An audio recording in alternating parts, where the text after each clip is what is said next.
Hello friends, मैं हूं Mayank. Photoshop CS5 tutorial for the beginners के 4th एपिसोड में आपका स्वागत है। आज के एपिसोड्स में हम जानेंगे उन डिफरेंट फॉर्मेट्स के बारे में जिनमें हम फाइल सेव करते हैं फोटोशॉप के अंदर।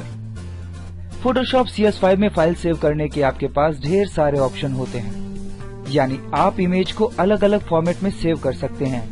बस आपको पता होना चाहिए उन फॉर्मेट्स की कुछ अहम बातें। सबसे ज्यादा यूज किया जाने वाला फाइल फॉर्मेट है, जी हाँ, बिल्कुल सही, JPEG यानी JPG।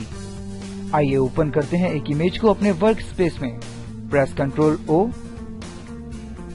और लीजिए ओपन हो गई फाइल। गौर कीजिए इस फाइल के नाम पे। इस फाइल के नाम के साथ एक एक्सटेंशन जुड़ा है .jpg, जो कि एब्रिविएशन है JPEG का। JPEG फॉर्मेट ही वर्ल्ड वाइड सबसे ज्यादा यूज होने वाला फॉर्मेट है।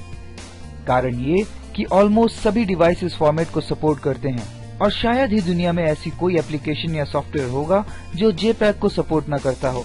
आप JPEG को स्टोर करके रख सकते हैं अपने पीसी में और यूज कर सकते हैं उसे वेब ब्राउजर में या फिर MS ऑफिस के साथ भी। यहाँ तक कि आपका मोबाइल फोन भी इस फॉर्मेट को सपोर्ट करता है। बड़े से बड़े फाइल साइज को आप JPEG फॉर्मेट में कम साइज का करके सेव कर सकते हैं। JPEG की सबसे बड़ी एडवांटेज ये है कि इस फॉर्मेट के अंदर आप बड़े से बड़े फाइल साइज को कंप्रेस करके यानी कम करके सेव कर सकते हैं। इस काम को करने के लिए JPEG फॉर्मेट फाइल को कंप्रेस कर देता है। ये फाइल से रिलेटेड कुछ इन्फॉर्मेशन को स्टोर ना करते हुए उसके साइज को रिड्यूस कर देता है। आइए देखते हैं ये होता कैसे है। हम इसी फाइल को एक बार सेव करके देखेंगे। तो आइए क्लिक करते हैं फाइल पे एंड देन क्लिक करेंगे सेव एज पे। अगर आप फाइल को सेव नेम के साथ सेव कर रहे हैं तो फोटोशॉप आपसे फाइल को ओवरराइट करने की परमिशन मांगेगा। ऐसा इसलिए भी होता है क्योंकि अगर फाइल्स में कुछ चेंजेस करके गलती से हम कभी फाइल को उसी नाम से सेव कर दें तो हम ओरिजिनल फाइल्स को खो देंगे।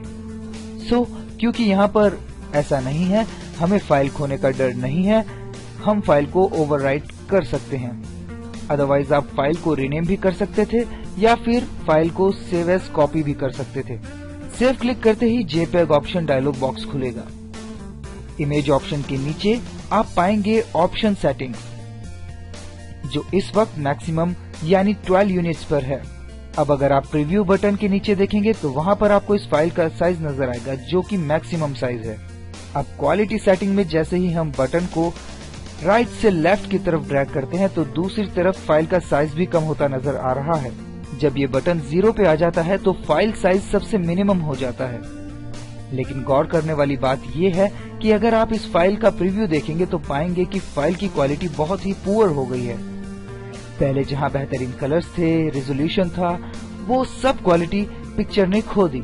मगर हाँ, मिनिमम और मैक्सिमम के बीच में अगर आप इस स्क्रॉल बटन को सेट करते हैं तो आपको बेटर क्वालिटी भी मिल जाएगी और फाइल साइज भी ठीक ठाक मिल जाएगा।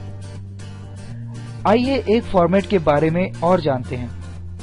इस फाइल फॉर्मेट का नाम है TIF। TIF format lossless file format है, यानी ये फाइल की इंफॉर्मेशन को डिलीट नहीं करता, क्योंकि आप इसमें कई सारी डायनामिक इंफॉर्मेशन को सेव रख सकते हैं, जैसे layer mask, adjustment layers, 16 bit या 8 बिट और भी कई सारी इंफॉर्मेशन। तो इसी वजह से फोटोशॉप प्रोफेशनल यूज करते हैं TIF फॉर्मेट को। आइए देखते हैं कि ये कैसे वर्क करता है।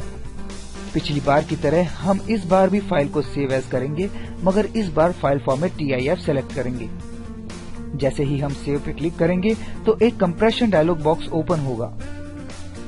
जब हम नन पे टिक करते हुए फाइल को सेव करते हैं तो इसका मतलब हमारी फाइल में किसी भी तरह का कोई कंप्रेशन नहीं होगा, हम कोई इंफॉर्मेशन नहीं खोने वाले हैं। लेकिन एक बटन और है, देखिए, LZW। जब हम इस बटन पे चेक करके फाइल को सेव करते हैं तो फाइल साइज रिड्यूस होता है, फाइल कंप्रेस होती है, मगर बिना कोई इंफॉर्मेशन को खोते हुए। अब ये होता कैसे है? ये सीक्रेट है। ये राज तो सिर्फ आपको फोटोशॉप इंजीनियर ही बता सकते हैं जिन्होंने ये एल्गोरिदम बनाया। एक फाइल फॉर्मेट और होता है। इस फाइल फॉर्मेट का नाम है PSD। ये फोटोशॉप डॉक्यूमेंट फाइल है। वैसे तो PSD और TIF फॉर्मेट में कोई खास डिफरेंस नहीं है, मगर TIF PSD के कंपैरिजन में ज्यादा रिकमेंड होती है, क्योंकि PSD फाइल फॉर्मेट को रीड करने के लिए आपको फोटोशॉप एप्लीकेशन की जरूरत होगी, वहीं TIF को कई दूसरी एप्लीकेशन भी सपोर्ट करती हैं। एक फॉर्मेट और है जिससे वेब डिजाइनर जरूर फैमिलियर होंगे, वो है GIF फॉर्मेट। इस फॉर्मेट का एक ही नेगेटिव एस्पेक्ट है और वो ये कि GIF फाइल्स बहुत ही लिमिटेड कलर्स होल्ड कर पाती हैं। हमने पहले लेसन में जाना था कि किस तरह से इमेजेस RGB के कॉम्बिनेशन से लाखों कलर्स खुद में समेट लेती हैं, मगर GIF फाइल्स सिर्फ 256 कलर्स को ही होल्ड कर पाती हैं। तो अगर आप एक फोटोग्राफर प्रोफेशनल हैं तो आप फाइल्स को या तो JPEG फॉर्मेट में सेव करेंगे या TIF में।